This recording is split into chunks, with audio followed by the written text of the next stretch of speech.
నమస్తే welcome to focus నేను క్రాంతి నిత్యం కోట్లాది మందిని గమ్యస్థానానికి చేర్చే ప్రజా రవాణా వ్యవస్థ ప్రమాదపు టంచున చేరిందా నష్టాల భారాన్ని మోసి అలసిపోతున్న ఆర్టీసీ ప్రైవేట్ వ్యక్తుల చేతుల్లోకి వెళ్లే పరిస్థితి ఏర్పడుతుందా కష్టాల్లో ఉన్న సంస్థను కాపాడుకోవాలి అంటే ఛార్జీలు పెంచక తప్పదా తెలంగాణ ఆర్టీసీ భవితవ్యం పైన ఇలాంటి సందేహాలే కలుగుతున్నాయి మరో 4 నెలల్లో నష్టాలను అధిగమిస్తేనే ఆర్టీసీ ఒడ్డున పడుతుందని లేదంటే ప్రైవేటీకరణ తప్పదు అంటోంది ప్రభుత్వం దీంతో నష్టాలను పూడ్చుకోవడానికి ఛార్జీలు పెంచాలనే నిర్ణయానికి వచ్చింది ఆర్టీసీ టికెట్ ధరను పెంచినంత మాత్రాన ఆర్టీసీ కష్టాలు తీరుతాయా 2500 కోట్లు ఇదేంటో తెలుసా ఇప్పుడు తెలంగాణ ఆర్టీసీ మోస్తున్న అప్పుల భారం ఇప్పుడు ఈ భారమే ఆర్టీసీ భవిష్యత్తుకు గండంగా మారింది అప్పుల ముప్పులో నుంచి బయటపడితే తప్ప ఆర్టీసీకి భవిష్యత్తు కనిపించడం లేదు ఆర్టీసీ కష్టాలను మోసే ఓపిక తమకు లేదు అని ముందే చేతులెత్తేసింది ప్రభుత్వం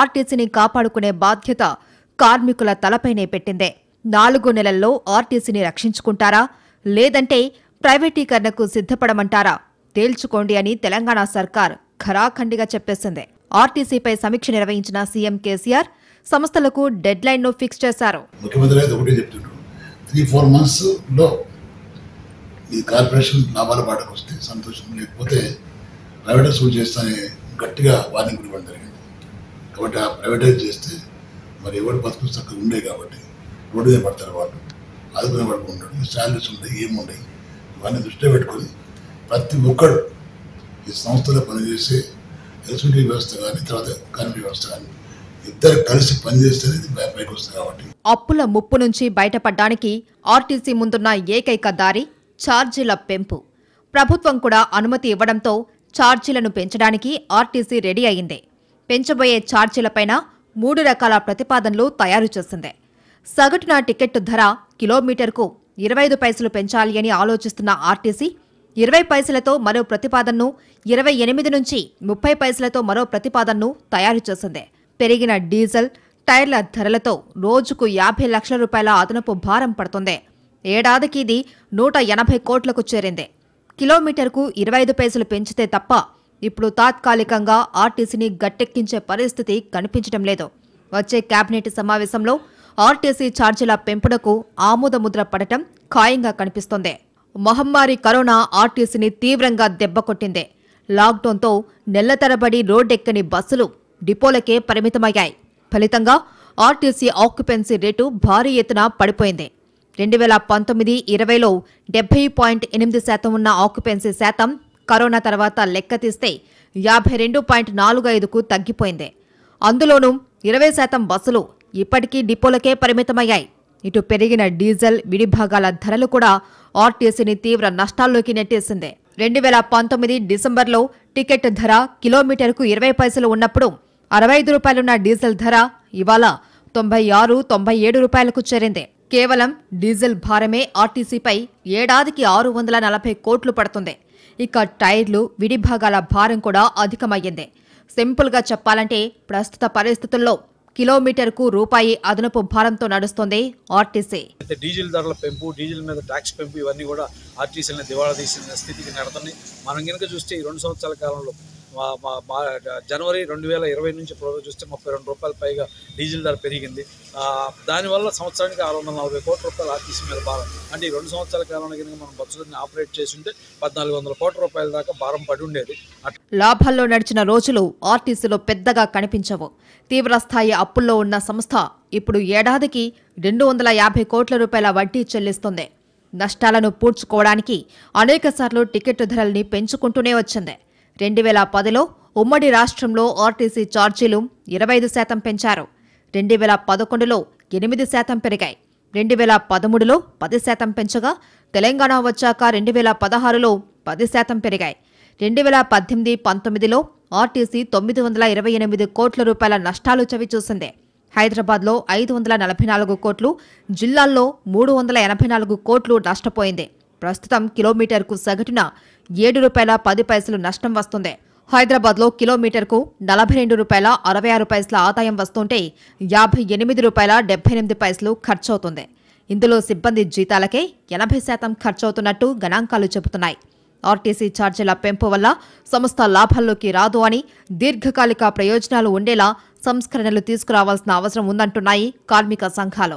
దేశ అనుభవాలు కానీ ప్రపంచ అనుభవాలు కానీ చూసినప్పుడు అనేక చోట్ల ప్రధానమైన దేశాల్లో కూడా ఇవాళ బెయిల్అవుట్లు ఇచ్చి ఆర్టీసీలను రక్షిస్తున్న సందర్భం ఉంది. అది యునైటెడ్ కింగ్డమ్తో సహా లండన్ ఇట్లాంటి దేశాలని, చైనా ప్రత్యామ్నాయ వీటితో కూడా ఉన్నాయి. అందుకని ఆ రూపంలో చూసినప్పుడు మనం ఇవాళ టీఎఫ్ఎల్ చూస్తే, ట్రాన్స్పోర్ట్ ఫర్ లండన్ అనేది కనుక చూస్తే మొత్తం $4 బిలియన్ అక్కడ బెయిల్అవుట్ కింద ఇచ్చారు. దాని అర్థం మన రూపాయలు చూస్తే 36,000 కోట్ల రూపాయలు అక్కడ బెయిల్అవుట్ కింద ఇచ్చారు. కానీ ఇక్కడ మాత్రం ₹1 కూడా బెయిల్అవుట్ ఇవ్వకుండా ప్రజల మీదకి నెట్టే వైపు ఆలోచిస్తున్నారు. ప్రజల మీద ఇవాళ ఛార్జీల భారం పెంచడం అంటే ఏదైతే రైడర్షిప్ కరోనా వల్ల కోల్పోయామో దీనికి అదనంగా ఇంకో ఫ్యాక్టరీ తోడై ఆర్టీసీ యొక్క కమ్యూటర్స్ని కోల్పోయే ప్రమాదం ఉంది. అందుకని ఆ వైపు వెళ్లకుండా ఇవాళ ఛార్జీల పెంపుదల కాకుండా బెయిల్అవుట్ పద్ధతిలో ఇచ్చే ఆ కరోనా వల్ల వచ్చిన నష్టాన్నైనా సబ్సిడైజ్ చేసే పద్ధతిలో ఆలోచించాలి తప్ప ఈ ఛార్జీలు పెంచడం అనేది ఆర్టీసీకి తీవ్రమైన నష్టపాతంగా మారుతుందనే అభిప్రాయంతో మేము. ప్రభుత్వం ఆర్టీసీ యాజమాన్యం ఆలోచన మాత్రం మరోలా ఉంది. ఇప్పటికిప్పుడు ఆర్థిక కష్టాల నుంచి బయటపడేందుకు ఛార్జీలను పెంచడం ఒక్కటే మార్గమని ఆలోచిస్తున్నాయి. అప్పులతో నష్టాల్లో ఉన్న ఆర్టీసీని గట్టెక్కించే బాధ్యత ఇప్పుడు కార్మికులు, ఆర్టీసీ అధికారుల చేతుల్లోనే ఉందని చెబుతుంది.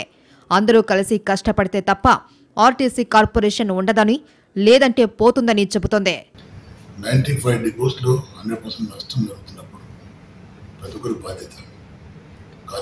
కార్మికులు పాపం కష్టపడుతున్నారు, అధికారుల బాధ్యత. అధికారులు వ్యవస్థను ఇంప్రూవ్ చేస్తే వారు ఉంటారు, కార్మికులు బతుకుతారు. వ్యవస్థను నిర్వీర్యం చేస్తే వ్యవస్థ కార్పొరేషన్ ఉంటారు. ఉండకపోతే కార్మికులు పాపం బదాలు పడతారు. మన పరిస్థితి అధ్వానమైంది. అది చేయకుండా చూసుకోవాలి. కార్మికులు కష్టపడుతుంది పాపం. కానీ అధికారులు కూడా దానికి తగ్గట్టుగా వాళ్ళు ఎంకరేజ్ చేయాలి. వాళ్ళకి ఇబ్బంది పెట్టద్దు. ఇబ్బందులు పెడితే కూడా మనసుంటే పాపం ఇబ్బంది వాళ్ళు పడతారు. కాబట్టి ఇవన్నీ ఆలోచించి మరి నడుచుకుంటారని నమ్మకం నాకుంది.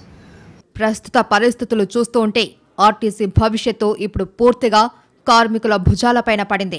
ఛార్జీలను కూడా పెంచేందుకు సర్కార్ రెడీ అనడంతో సంస్థను 4 నెలలలోపు లాభాల్లో తీసుకురావాల్సిన స్థితి ఏర్పడింది. మరి సర్కారు పెట్టిన డెడ్ లైన్ను ఎదుర్కొంటారా? అప్పుల ఊబిలో కూరుకుపోయిన ఆర్టీసీని బయటకు లాగి సంస్థను కాపాడుకుంటారా, లేక ప్రైవేటు వ్యక్తులకు వదులుకుంటారా అన్నది తేల్చుకోవాల్సి ఉంది. ఆర్టీసీని లాభాల్లోకి తీసుకొస్తారా, ప్రైవేట్ వ్యక్తులకు వదులుకుంటారా? ఇప్పుడు కార్మికుల ముందున్న ఒకే ఒక్క డెడ్ లైన్ ఇదే. ఛార్జీలు పెంచితే ఆర్టీసీకి అనుకున్న ఆదాయం వస్తుందా? పెంచిన ఛార్జీలను ప్రయాణికులు అంగీకరిస్తారా అంటే అంత సీన్ లేదని స్పష్టంగా కనిపిస్తోంది.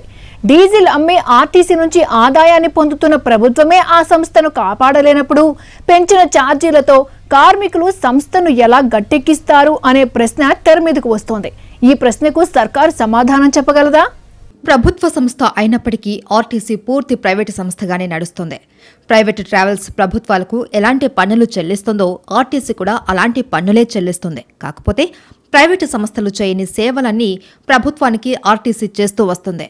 సర్కారిచ్చిన హామీలను నెరవేర్చడానికి ఆర్టీసీ అనేక త్యాగాలను చేస్తుందనే చెప్పాలి.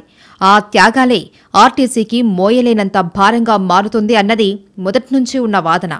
ప్రభుత్వ సంస్థ అయిన పాపానికి ఆర్టీసీ కొన్ని రూట్లలో పూర్తి నష్టాలతో బస్సులను నడపాల్సి వస్తుంది. ప్రభుత్వ పెద్దల హామీలను నెరవేర్చడానికి అనేక గ్రామాలకు ఆక్యుపెన్సీ లేకపోయినా బస్సులను తిప్పుతూనే ఉంది ఆర్టీసీ. ఒకే ఒక్క ప్రయాణికుడు ఉన్న చోటికి కూడా ఇప్పటికీ ఆర్టీసీ బస్సులు వెళ్తూనే ఉన్నాయి. వీటికి తోడు సర్కారు ప్రజలకు ఇచ్చే హామీలకు లోబడి అనేక వర్గాలకు ఉచిత లేదా రాయితీ మీద ప్రయాణ సౌకర్యం కల్పిస్తుంది. ప్రతి ఏడాది కనీసం 1,00,000 మంది విద్యార్థులు ఆర్టీసీలో ఉచితంగా ప్రయాణిస్తున్నారు. నష్టాలను మోస్తూ ఉచిత సేవలు చేస్తున్న ఆర్టీసీకి సర్కార్ సాయం అందుతుందా అంటే అదీ లేదు. ప్రైవేట్ ట్రావెల్స్కు సమానంగానే ఆర్టీసీ కూడా అన్ని ఖర్చులను భరిస్తుంది. ప్రైవేట్ ఆపరేటర్స్కు సమానంగా డీజిల్ ధరను చెల్లిస్తుంది ఆర్టీసీ. ఏడాదికి 25 కోట్ల లీటర్ల డీజిల్ను వాడుతుంది ఆర్టీసీ. ప్రభుత్వం వేసే అన్ని పనులతో కలిపి ఈ డీజిల్ ధరను చెల్లిస్తుంది. ఒక్క మాటలో చెప్పాలి అంటే లీటర్ డీజిల్ ధర ₹1 పెరిగితే ఆర్టీసీపైన భారం 25 కోట్ల రూపాయలు పడుతుంది. గడిచిన 2 నెలల్లో డీజిల్ ధర దాదాపు ₹28 పెరిగిందంటే ఆర్టీసీ ఎంత భారం మోస్తుందో వేళ్ల మీద లెక్కించవచ్చు. అంతేకాదు ఆర్టీసీ కొనుగోలు చేస్తున్న విడి భాగాలు, ఇతర సేవలకు కూడా ఎలాంటి రాయితీలు లేవు. ఆఖరికి ప్రైవేటు వాహనాలు చెల్లిస్తున్నట్టే ప్రతి 3 నెలలకు ఒక్కసారి రోడ్డు ట్యాక్స్ చెల్లిస్తూనే వస్తుంది. ప్రైవేటు సంస్థలు చెల్లిస్తున్నట్టే పూర్తిస్థాయి ఖర్చులను భరిస్తుంది. ప్రైవేటు సంస్థలతో పోలిస్తే ఆర్టీసీకి వేతనాల భారం అధికం. కార్మికులకు వేతన చట్టం ప్రకారం జీతాలు చెల్లించాల్సి వస్తుంది. ఇందులోనూ సర్కారు హామీలను అమలు చేయవలసిన పరిస్థితి ఏర్పడుతుంది. ఒక ఏడాదిలో ఆర్టీసీకి వచ్చే రెవెన్యూలో దాదాపు 80% కార్మికుల జీతాలకే వెళ్తోంది. ఖర్చులను అధిగమించే ఆదాయాన్ని ఇప్పట్లో ఆర్టీసీ సంపాదించడం కాని పని. దశాబ్దాలుగా రాని ఆదాయం ఇప్పుడు పెంచబోయే ఛార్జీలతో మరో 4 నెలల్లో వస్తుందని ఆశించడం కూడా అవివేకం. అసలే కరోనా కష్టాల్లో ఉన్న ప్రజలు తీవ్రమైన ఆర్థిక సమస్యలను ఎంచుకుంటున్నారు. మహమ్మారి దెబ్బకు నిత్యావసర వస్తువుల ధరలు ఆకాశాన్ని తాకుతున్నాయి. ఇదే సమయంలో ఆర్టీసీ కూడా ఛార్జీలను పెంచితే అది సామాన్యుడికి మోయలేని భారంగా మారుతుంది. ఆర్టీసీ ఛార్జీల భారం ఇతర అన్ని వస్తు సేవలపైన కూడా కనిపిస్తోంది. ఇలాంటి పరిస్థితుల్లో పెంచాలనుకుంటున్న ఆర్టీసీ ఛార్జీలను సామాన్యుడు అంగీకరించే పరిస్థితి ఎక్కడా కనిపించడం లేదు. టికెట్ ధరలు అయితే ఇప్పుడు ఉండయి, కానీ పెంచుతారని వింటున్నాము. కానీ పెంచకుంటే మాత్రం బాగుంటుంది. అది ఇప్పుడైతే చాలా ఉండే. ఇప్పటికే సామాన్యుల మీద చాలా భారం పడుతుంది.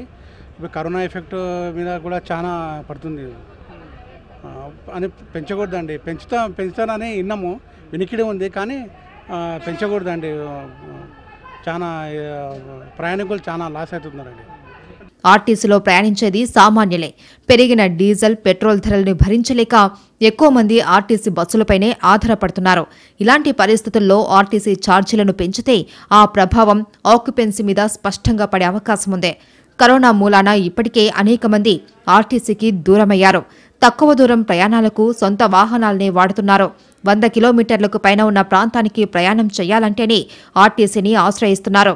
ఇప్పుడు ప్రభుత్వం కిలోమీటర్కు 25 పైసలు పెంచితే 100 కిలోమీటర్లు కనీసం 25 రూపాయల అదనపు భారం పడుతుంది. చిల్లర సమస్యను అధిగమించేందుకు చేసే సర్దుబాటులో అదనంగా మరో 20 రూపాయలు పెరిగే అవకాశం ఉంది. తాజా అంచనాల ప్రకారం పెరగబోయే టికెట్ ధరను బట్టి కొన్ని ప్రాంతాలకు 186 రూపాయలు, మరికొన్ని ప్రాంతాలకు 204 రూపాయలు అవుతుంది. అయితే అధికారులు మాత్రం 186ను 200 చేయాలి అని, 204ను 240 చేయాలి అని ఆలోచిస్తున్నారు. ఇది సామాన్య ప్రయాణికుడు మోయలేని భారమే అవుతుంది.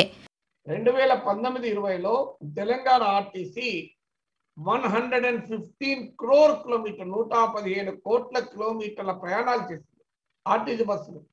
ఇది మీకు 2020-21లో 73.57 lakh crore కిలోమీటర్స్ తగ్గింది. అంటే 73.57 అంటే 74 కోట్ల కిలోమీటర్లు తగ్గింది. అంటే సుమారు లాస్ట్ ఇయర్ 2021లో అంతకు ముందు ఏడాదితో పోలిస్తే ఆర్టీసీ బస్సులు 41 కోట్ల కిలోమీటర్లు ప్రయాణం చేయలే. ఎందుకు చేయలే? డ్రైవర్లు నడపనన్నారా బస్సులు? కండక్టర్లు రైట్ అనలేదా? ఆర్టీసీ ఉద్యోగుల కారణమా దానికి?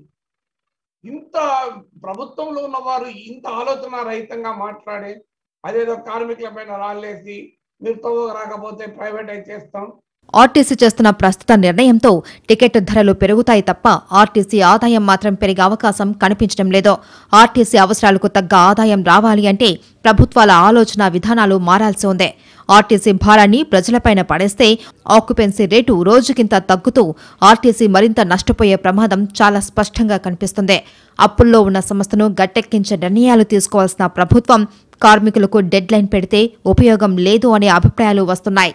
అప్పుల్లో కూరుకుపోతున్న ఆర్టీసీని పైకి తీసుకువచ్చేందుకు నిర్ణయం తీసుకోవాల్సింది ప్రభుత్వమా లేక కార్మికులా అన్నది ఆలోచించాల్సి ఉంది.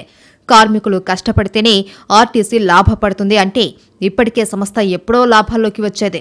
దశాబ్దాలుగా సాధ్యం కానిది 120 రోజుల్లో సాధ్యపడుతుందా అంటే ఎవరూ నమ్మే పరిస్థితి లేదు. లాభాల రోడ్డెక్కే అదృష్టం ఆర్టీసీకి లేదా? ఆస్తులన్నీ తాకట్టులోనే ఉంచి అప్పులకు వడ్డీలు కడుతూ నష్టాలు వచ్చే దారుల్లో బస్సులను తిప్పించాల్సిందేనా? ఆర్టీసీ గట్టెక్కడానికి కనిపిస్తున్న దారులేంటి? ఆర్టీసీకి ప్రభుత్వాలు చేయాల్సిన సహాయం ఏంటి? నష్టాల గతుకుల్లో కింద మీద పడుతూ నడుస్తున్న ఆర్టీసీకి లాభాలు వచ్చే అవకాశాలు పుష్కలంగా ఉన్నాయి. 2020 డిసెంబర్ 3న ఆర్టీసీ కిలోమీటర్కు 20 పైసల ఛార్జీలు పెంచితే వారం రోజుల్లోనే 12 కోట్ల రూపాయల అదనపు ఆదాయం వచ్చింది. ప్రస్తుతం పల్లె వెలుగులో కనీస ఛార్జీ 10 రూపాయలు ఉంటే ఎక్స్ప్రెస్ బస్ కనీస ఛార్జ్ 15 రూపాయలు ఉంది. ఇదివరకు రోజుకు 36 లక్షల కిలోమీటర్లు తిరిగిన ఆర్టీసీ 11 కోట్ల ఆదాయాన్ని ఆర్జించేది. ఇప్పుడు 35 లక్షల కిలోమీటర్లే తిరుగుతున్నా 13 కోట్ల రూపాయల ఆదాయం వస్తుంది. 10,400 బస్సులున్న ఆర్టీసీ ఇప్పుడు కేవలం 80% బస్సుల్ని రోడ్ల మీద తిప్పుతుంది. ప్రస్తుతం హైదరాబాద్లో 2,700 బస్సులు తిరుగుతున్నాయి. కానీ మనకంటే 10-11 లక్షలు ఎక్కువ జనాభా ఉన్న బెంగళూరులో 6,500 వరకు బస్సులు నడుస్తున్నాయి. అక్కడి ఆర్టీసీ సంస్థలు కూడా నష్టాల్లో ఉన్నాయి. కానీ ఆ నష్టాలను ప్రభుత్వాలు భరిస్తున్నాయి. కానీ మన రాష్ట్రంలో పరిస్థితులు ఇందుకు పూర్తి భిన్నంగా ఉన్నాయి. డీజిల్ ధరలు పెరగడం వల్లే ఛార్జీలు పెంచాల్సి రావడంతో ఆ డీజిల్ను ఆర్టీసీకి రాయితీ ధరతో ఇవ్వాలి అనే డిమాండ్ ఎప్పటినుంచో ఉంది. ఆర్టీసీ నెలకు 25 కోట్ల లీటర్ల డీజిల్ను వాడుతుంది. అంటే కేవలం డీజిల్కే 1,000 కోట్లు ఖర్చు చేస్తుంది. మన పక్కనే ఉన్న కేరళ, తమిళనాడు రాష్ట్రాలలో డీజిల్ను రాయితీ ధరలపైనే అందిస్తున్నారు. కేంద్రం కూడా రైల్వేస్కు రాయితీపైనే డీజిల్ను సరఫరా చేస్తుంది. ఆఖరికి ప్రైవేటు సెక్టార్లో ఉన్న విమానాల ఇంధనంపై కూడా కేంద్ర ప్రభుత్వం తక్కువ వ్యాట్ని విధించింది. ఇలాంటి నిర్ణయం మన రాష్ట్రంలో కూడా తీసుకుంటే అప్పుల ఊబిలో ఉన్న ఆర్టీసీకి ఆక్సిజన్ అందించినట్లవుతుంది. విడి భాగాలు కొనుగోళ్లలో ఆర్టీసీకి ఏడాదికి 1,000 కోట్లకు పైగా భారం పడుతుంది. కేంద్ర, రాష్ట్ర ప్రభుత్వాలు విధించే అన్ని ట్యాక్స్లను ప్రైవేటు సంస్థల మాదిరిగానే ఆర్టీసీ కూడా చెల్లిస్తుంది. వీటితో పాటు కమర్షియల్ వాహనాల మాదిరిగానే రోడ్డు ట్యాక్స్ చెల్లిస్తుంది. ఈ ట్యాక్స్లన్నింటి నుంచి ఆర్టీసీకి విముక్తిని కల్పించవలసిన అవసరం ఉంది. పన్నుల రూపాన వచ్చే ట్యాక్స్తో ఆర్టీసీకి ఎంతో మేలు జరుగుతుందనే అభిప్రాయం ఉంది. ఇక ప్రైవేటు ఆపరేటర్ల పట్ల ప్రభుత్వాలకు ఉదాసీనత ఉండటం కూడా ఆర్టీసీ ఆదాయానికి గండిపడుతుంది. ప్రైవేటు ఆపరేటర్లను కంట్రోల్ చేయడంలో సర్కారు విఫలమవుతుందనే ఆరోపణలు ఉన్నాయి. ఇటు ఆర్టీసీ కూడా సమయానుకూలంగా బస్సులను నడపకపోవడం వల్ల రూరల్తో పాటు అర్బన్ ఏరియాల్లోనూ ఆదాయాన్ని కోల్పోతుంది. సరైన సమయంలో ఆర్టీసీ బస్సులు అందుబాటులో లేకపోవడం వల్ల ప్రజలు ప్యాసింజర్ ఆటోలపైన ఆధారపడవలసి వస్తుంది. ప్రయాణికులకు అవసరమైన సమయాల్లో బస్సులు నడిపిస్తే ఆర్టీసీ ఆక్యుపెన్సీ పెరుగుతుందనే అభిప్రాయం ఎప్పటినుంచో ఉంది. దీంతో పాటు కేవలం ప్రజా రవాణా సౌకర్యం కోసం పల్లెల్లో తిప్పుతున్న బస్సుల నష్టాలను ప్రభుత్వాలే భరించాల్సి ఉంది. ఇటు రాయితీలతో ఆర్టీసీలో ప్రయాణించే ప్రత్యేక వర్గాల టికెట్ ఛార్జీలను కూడా చెల్లించవలసిన అవసరం ఉంది. ఆర్టీసీని గట్టెక్కించడానికి ప్రభుత్వాలు తీసుకోవాల్సిన నిర్ణయాలు తీసుకోవట్లేదు అనే ఆరోపణలు ఉన్నాయి. అంతేకాదు ఆర్టీసీకి చెందిన ఆస్తులు అన్యాక్రాంతమవుతున్నాయని, అక్రమాలకు గురవుతున్నాయనే ప్రచారం కూడా ఉంది. ఈ సమస్యలన్నింటినీ పరిష్కరించే శక్తి ఒక్క ప్రభుత్వం దగ్గరే ఉంది. నష్టాల్లో ఉందని సంస్థను ప్రైవేటు వ్యక్తుల చేతుల్లో పెడితే ప్రజలు దోపిడీకి గురవడంతో పాటు విలువైన సంస్థను కోల్పోయే ముప్పు ఉందనే అభిప్రాయాలు కూడా ఉన్నాయి. ఇలాంటి పరిస్థితుల్లో సర్కారు కార్మికులకు పెట్టిన డెడ్ లైన్తో ఉపయోగం లేదు అన్నది ప్రజాభిప్రాయంగా తెలుస్తోంది. ఇదే వాల్టి ఫోకస్. నమస్తే.